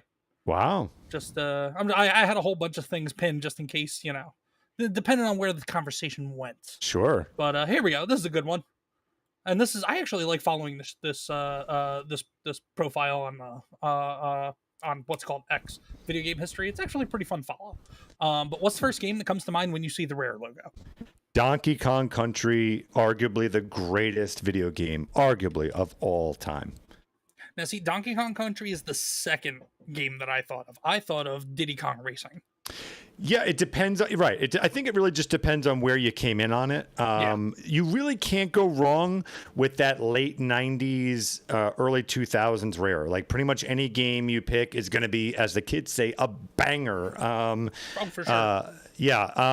For some people, they're going to say GoldenEye. I mean, like, I'd say that's true. Probably that's people's first choice is probably GoldenEye, especially if they were like in college at that time when you could get the couch and 4 people, a couple of beers and some pizza and play it. They've probably got tons of memories with that. Bye, Aramis. Thank you so much for being here. Thank you so much for the Rumble rants earlier. I appreciate it, Aramis. Thank you again, Aramis. A wonderful weekend. We love Aramis. Tiny Panda Face said, I heard Titty Kong. That's exactly what he said. That is 1000% what I said. That is correct. Titty Kong Racing. You got Sydney Sweeney as one of the playable characters. You drive around in a denim go-kart, and it's a great time. Yes. It is. Did you let me ask you this real quick? Yeah, so go ahead. With Diddy Kong Racing, do you put Diddy Kong over Mario Kart 64? No, we do not.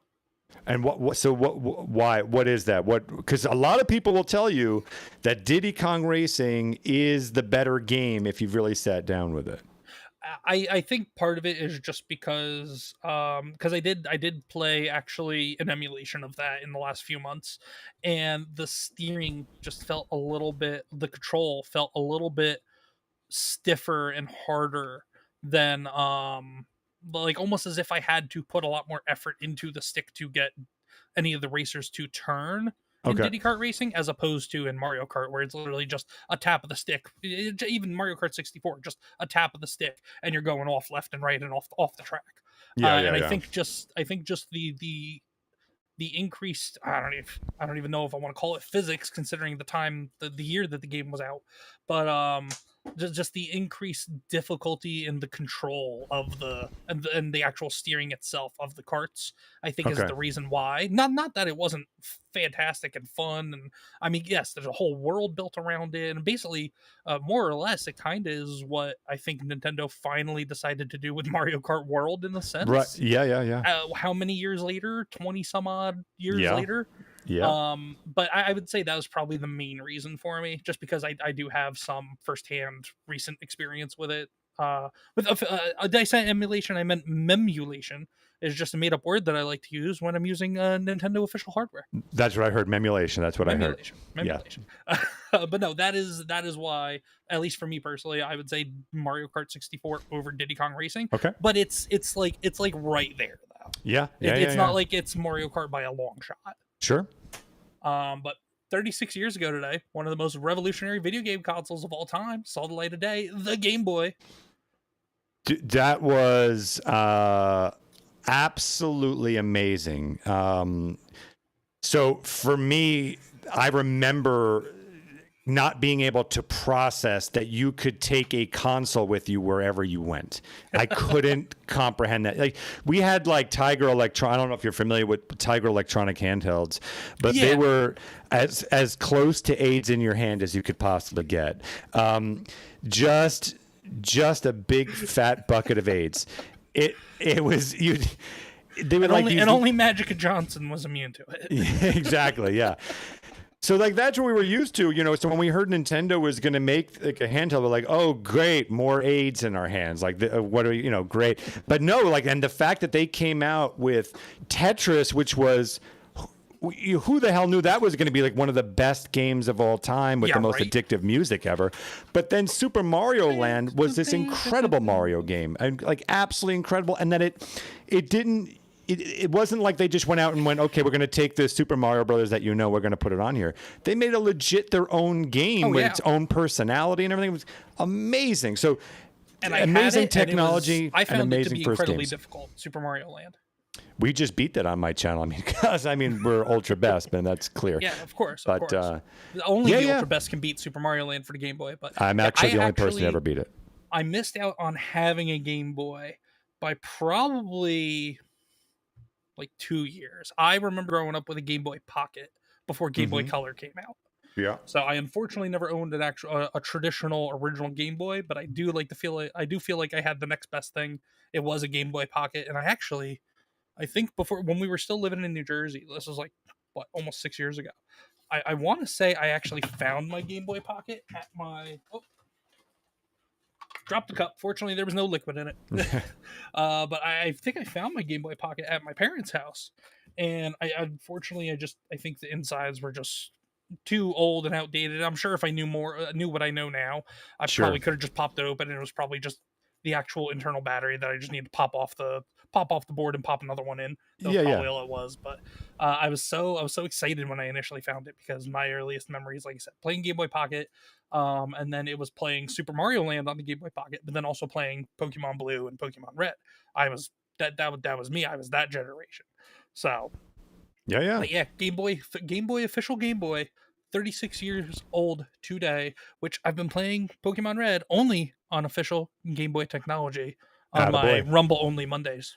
Perfect. You don't do memulation on that. You're playing original hardware. Yes, that's why it looks black and white and crystal clear and not that grainy green background screen that we all know and love, because it's Nintendo memulation official hardware. Memulation. Memulation. And then I guess just the last thing before we end the show is just a quick shout out to my boy Tomby, the real Tomby on YouTube and on Rumble. He's a good guy, really great guy. He's doing a lot of things to help small creators, and he's also just doing stuff to kind of like help out with just content creation for people in general, at least like kind of entry level and a little bit mid-tier content creation. But Tomby has been working on apparently browser extensions for being able to raid on Rumble. Thank God that someone thank God, because I will tell you, the one thing that your boy Phoenix is not ultra best at is fucking figuring out that raid / shit. I keep getting it wrong every time. It's just especially if it's just what's it called, like if you're ending a stream and you're not thinking about it. I know I do it a lot. I know Queen Comics wife a lot. If I don't remind her we're gonna to raid out, we're not setting it up. It's like just the fact that somebody took the time to go create a browser extension to literally right up here in the corner, if you can see it, it says raid.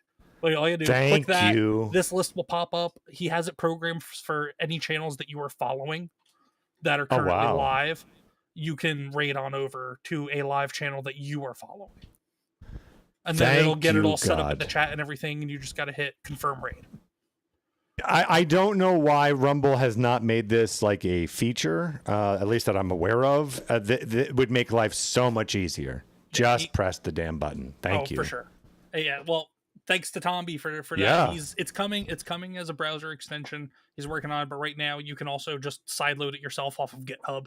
So if anybody wants that, Phoenix, if you want that, go check out the real Tomby. He literally posted it today. So thank you very much. Just go ahead and sideload it into your browsers. Make sure you follow that man. That's amazing. For sure. But make sure you follow. Wait, hold on. Because we're done with our screen sharing. Make sure you follow this man. This guy here. Right here. This guy here. This guy here. Superman. That's the first thing you need to do. That's and number one. Go follow Iron Man. No, but everybody go follow Phoenix. His links are all in the descriptions. Check him out on PandaSub2000, his channel on Rumble. Check out SideScrollers podcast and all the great things that Phoenix is involved with doing there as they're looking to grow and become a phenomenal, basically Netflix for nerds, as Aramis put it earlier. Kind of the best way to describe it. Also, everybody, please go check out Queen Comics Wife over on YouTube and on Rumble. What? I wouldn't say that right now. Why? Payback's a bitch. She's eating my chocolate. That son of a bitch. Damn it. That son of a bitch. My old ass needs chocolate. She's eating my awesome lint. Well, it's like the how do you say it? Lint, LANDT. Lind, yeah, Lind, the gooey chocolate filled chocolate balls, and somebody's gonna clip that, of course. Gooey balls in my mouth. Nothing like gooey balls in your mouth. The best gooey balls. The best gooey chocolate balls. The South. Hey everybody, have you seen my balls? They're big and salty and brown. But yeah, go check out Queen Comics Wife on YouTube and on Rumble. She just hit 200 on Rumble, 100 on YouTube. Yep, we did a celebratory Among Us stream with a bunch of friends and some people in the chat last week. That was fun. And we're actually probably gonna turn it into like maybe a monthly thing. So Phoenix, if you're ever free and if you've ever played Among Us, you want to come play Among Us with us? You're more than if you don't mind me dominating it, then sure. I mean, because you're the ultra best. You're the ultra best crewmate. You're the ultra best imposter. You'll kill everybody and do all the tasks at the same time. Yes. As we went over, the only thing that my kryptonite is the raid button. So thank you, Tomby. Yes, and that's been solved. So now you no longer have any kryptonite. I am now back to being the ultra best at raiding. I appreciate it. The ultra best at literally everything again. Now that the raid, I'm back now that Tomby has solved the raid problem. Yes. But Phoenix, do you have any? I know we talked about kind of what's coming up for the channels and everything, but do you have anything in terms of recent or soon that's coming up that you maybe want to shout out, spotlight, whether it's your channel, SideScrollers, anything else? Now's your time, my good man. Well, thank you very much. Thank you very much for having me, first of all. I really do appreciate that. As far as for Side-Scrollers, yeah, definitely check in tomorrow for Side-Scrollers. Make sure you follow over there and become a member over at Plus. Because, by the way, when you support that, you're also supporting me and the team as well.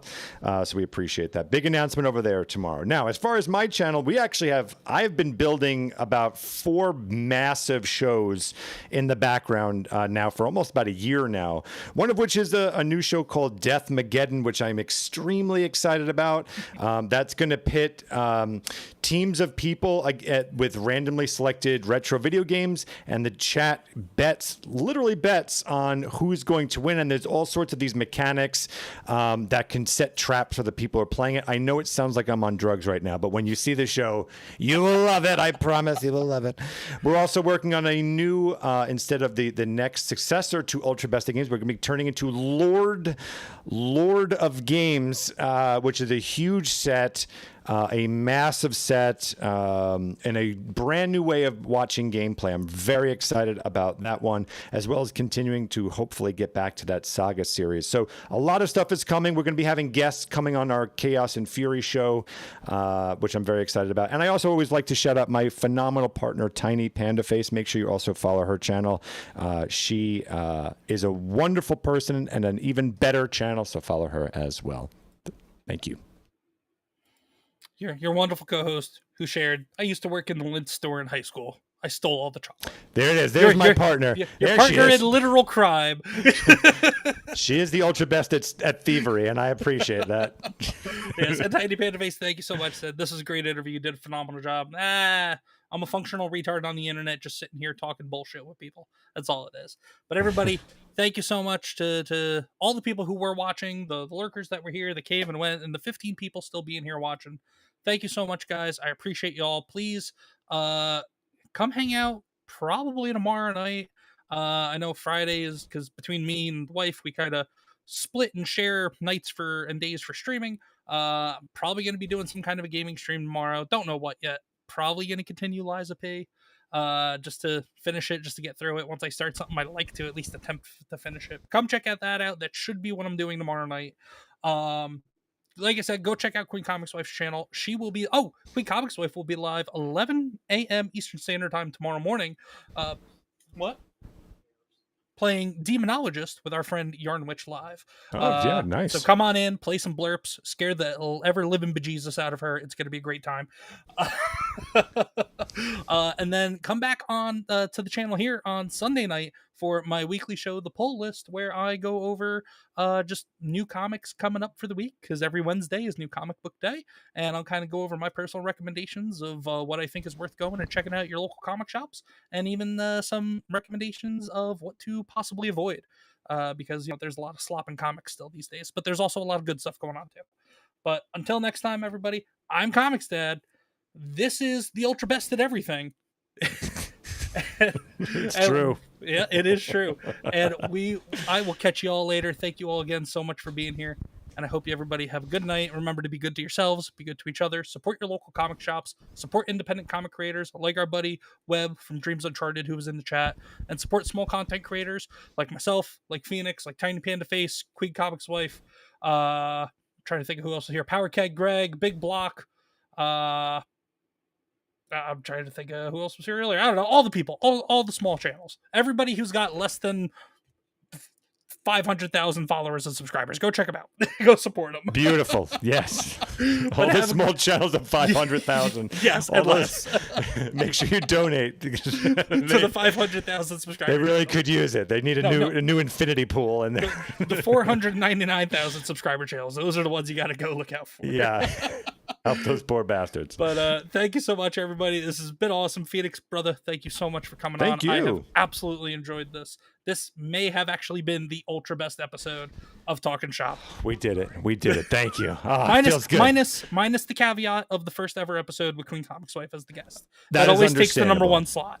That is understandable. But thank you for the ultra best outside of that. Very potentially I the ultra best episode outside of that first one. Thank you. I accept that. I appreciate that. Thank you all so much, everybody. You have yourself a good night.